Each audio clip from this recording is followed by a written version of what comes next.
आप सभी को राजा स्टडी में आज हम लोग देखने वाले हैं इतिहास में जो चैप्टर शुरू किए हैं समाजवाद एवं साम्यवाद, उसका नेक्स्ट क्वेश्चन देखने वाले हैं। इससे पहले हम लोगों ने खूनी रविवार और अक्टूबर क्रांति देखे थे। आज हम लोग देखने वाले हैं रूसी क्रांति के कारणों का प्रभाव डाले, मतलब रूसी क्रांति के बारे में हम लोग जानने वाले हैं।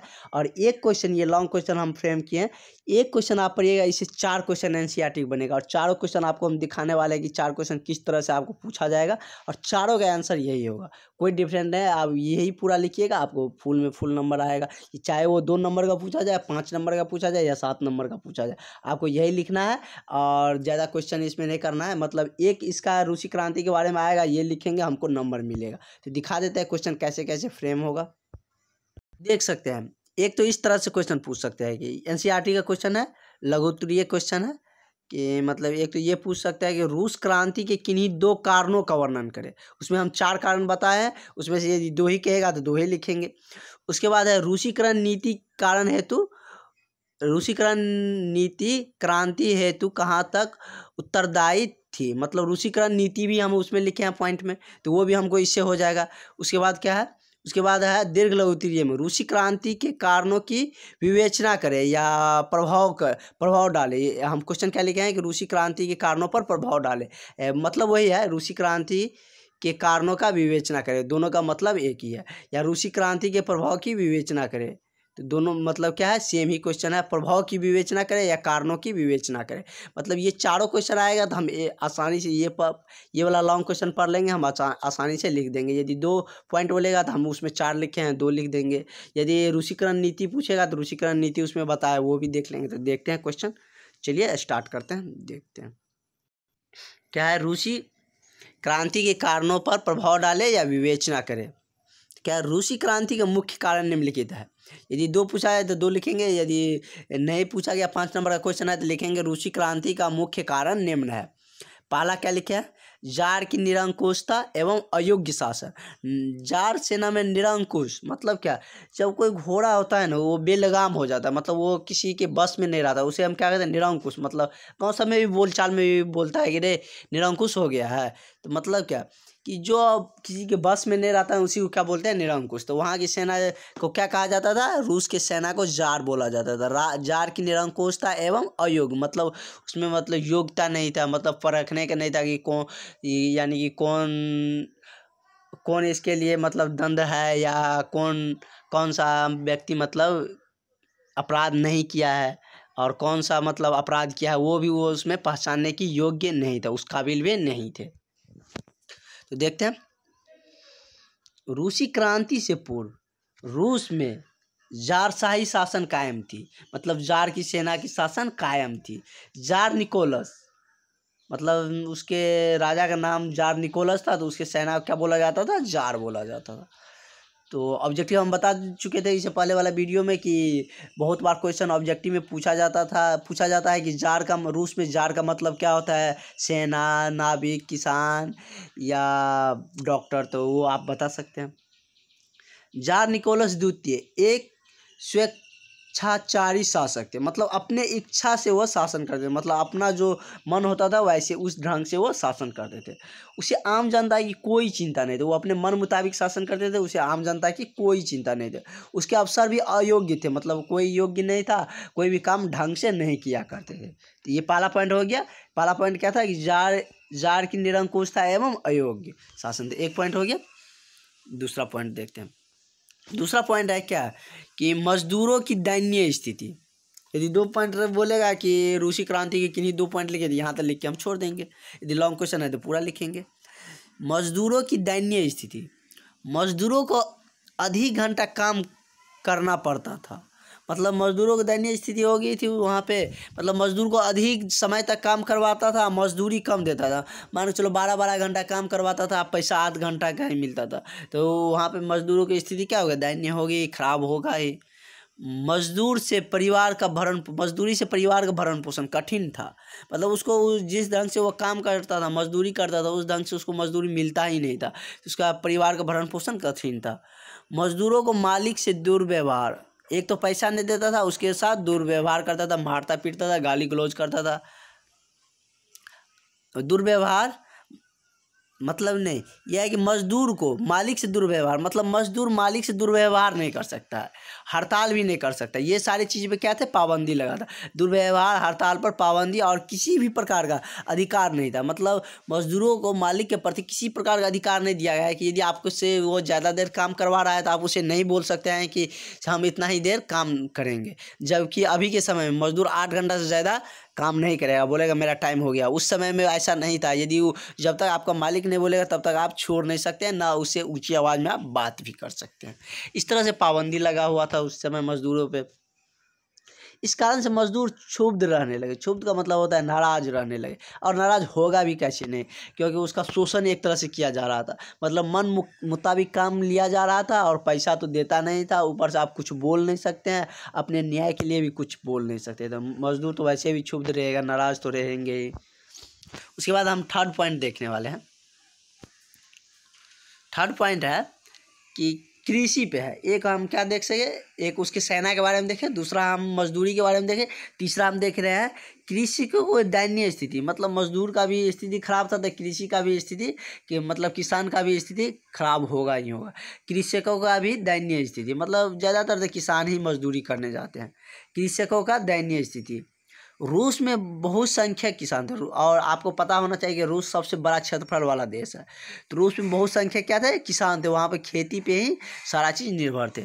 किसान के पास पूंजी का अभाव था। किसान के पास तो पूंजी नहीं ही होता है ज़्यादा। अभी के समय में भी किसान बहुत ज़्यादा सुसाइड कर रहे हैं, आप सभी जानते हैं। और आप लोग वर्तमान में देखे होंगे कि महर्षि फिल्म साउथ का रिलीज हुआ है, मतलब आया है, अच्छी मूवी है। उसमें बताया भी गया है कैरियर के बारे में भी और किसान के बारे में भी बहुत अच्छा से एक्सप्लेन किया है। टाइम मिले तो ज़रूर देख लीजिएगा। किसान के पास पूंजी का अभाव था, मतलब किसान के पास क्या था, पूंजी का अभाव था। किसान करों के बोझ के तले दबे थे। मतलब उसके पास, उस पे इतना किसान पे कर्ज हो गया था, मतलब फर्टिलाइज़र, खाद, बीज के लेने के लिए या अपने परिवार का भरण पोषण के लिए उसको बहुत सारा क्या हो गया था, कर्ज हो गया था। फलतः किसान भी क्षुब्ध रहने, वो अभी बहुत नाराज हो रहने लगे।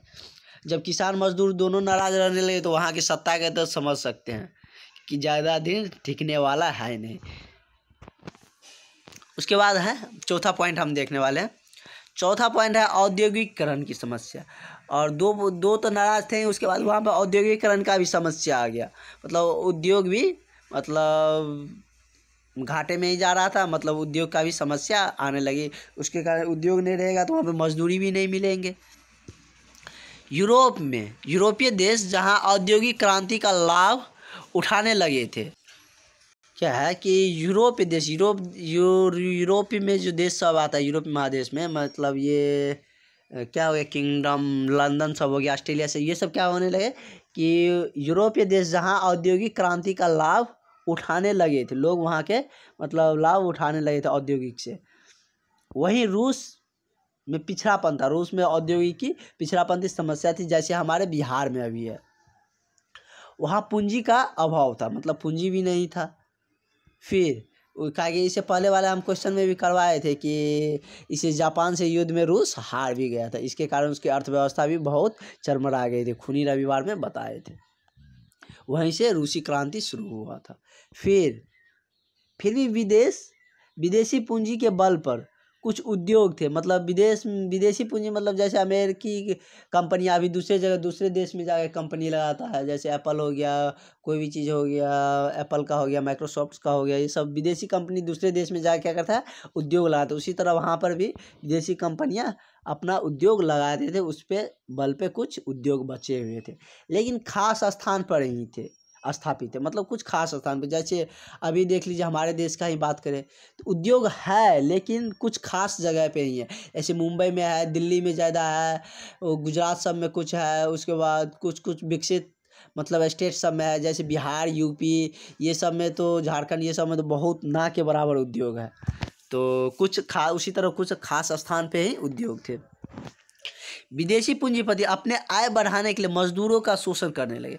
मतलब विदेशी पूंजीपति सब तो होता ही है कि मजदूरों का शोषण करना ही चाहते रहते हैं, जब तक आप आवाज़ नहीं उठाइएगा। विदेशी पूंजीपति अपने आय बढ़ाने के लिए क्या करने लगे, मजदूरों का भी शोषण करने लगे। सभी जगह असंतोष का व्याप्त व्याप्त था, मतलब सभी जगह असंतोष सब में फैलने लगे, मजदूर में भी, किसान में भी।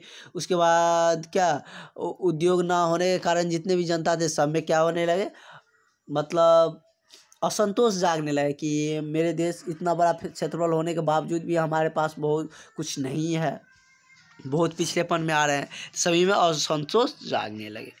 जैसे हमारे ही देश, अभी हमारे देश से मतलब बांग्लादेश कुछ जीडीपी में आगे जा रहा है, तो हम लोग सोचेंगे ना इतना बड़ा कंट्री हो के हमारे देश पीछे क्यों हो रहा है, उसी तरह वहाँ पर भी यही कंडीशन थे। रूसीकरण नीति, इससे पहले हमने क्वेश्चन दिखा दिए थे कि एक क्वेश्चन क्या था, दो अति लघु उत्तरीय में था कि रूसीकरण नीति पर प्रभाव डाले, वही न था। तो ये क्वेश्चन भी यहाँ यदि रूसीकरण नीति पूछेगा तो ये भी हम बना देंगे। यदि लॉन्ग क्वेश्चन में पूछेगा कि मतलब रूसी क्रांति के बारे में लिखे, या रूसी क्रांति से आप क्या समझते हैं, रूसी क्रांति के प्रभाव पर प्रकाश डाले, ये सारा क्वेश्चन एक ही तरह से फ्रेम होता है, तो ये सारा इतना चीज़ लिख देंगे। या ये पूछेगा कि रूसी क्रांति के 2 पॉइंट लिखे, 2 प्रमुख पॉइंट लिखे, तो 2 इसमें से कोई पॉइंट लिख देंगे। और लॉन्ग क्वेश्चन में ये 5 लिखेंगे, और उसी में हमको रूसीकरण नीति भी आ गया। इसे हमको यदि सेपरेट पूछा जाए 2 नंबर में कि रूसीकरण नीति के बारे में बताए, तो वो भी मेरा इससे हो जाने वाला है। हम ऐसे ही क्वेश्चन आपके लाते रहेंगे कि जो आपके मेजॉरिटी मतलब ज़्यादा से ज़्यादा मार्क आपको दे सके। कम यदि आप बहुत ज़्यादा नहीं भी पढ़ना चाहते हैं तो उसमें आपको बहुत ज़्यादा नंबर आ सके, क्योंकि इंजीनियर्स का थिंकिंग ये होता है मिनिमम इनपुट में मैक्सिमम आउटपुट चाहिए। देखते हैं रूसीकरण नीति क्या होता है। रूस में अनेक राष्ट्र के लोग निवास करते थे। रूसीकरण नीति क्या है कि रूस में अनेक राष्ट्र के मतलब बहुत सारे देश के लोग उसमें रहते हैं। जैसे अमेरिका में भी बहुत सारे कंट्री का लोग रहते हैं, तो उसी तरह डोनाल्ड ट्रंप आया था तो कुछ वीज़ा का प्रॉब्लम किया था ना, कि मतलब ये A1 वीज़ा के बारे में भी बताया था। उसके बाद बोला था कि जिसको परमानेंट जॉब नहीं है वह यहाँ पे नहीं रह सकता। उसी तरह क्या था कि रूस में अनेक राष्ट्र के लोग निवास करते थे। जार निकोलस द्वितीय द्वारा जारी की गई रूसीकरण नीति से रूस में अल्पसंख्यक समूह परेशान थे। अल्पसंख्यक उसे बोला जाता है जो दूसरे देश में रहते हैं जिसकी संख्या कम रहती है उसे मेनली अल्पसंख्यक बोला जाता है। जैसे हम लोग के देश में अल्पसंख्यक किसको कहा जाता है, मुस्लिम सब, ईसाई सब को अल्पसंख्यक कहा जाता है।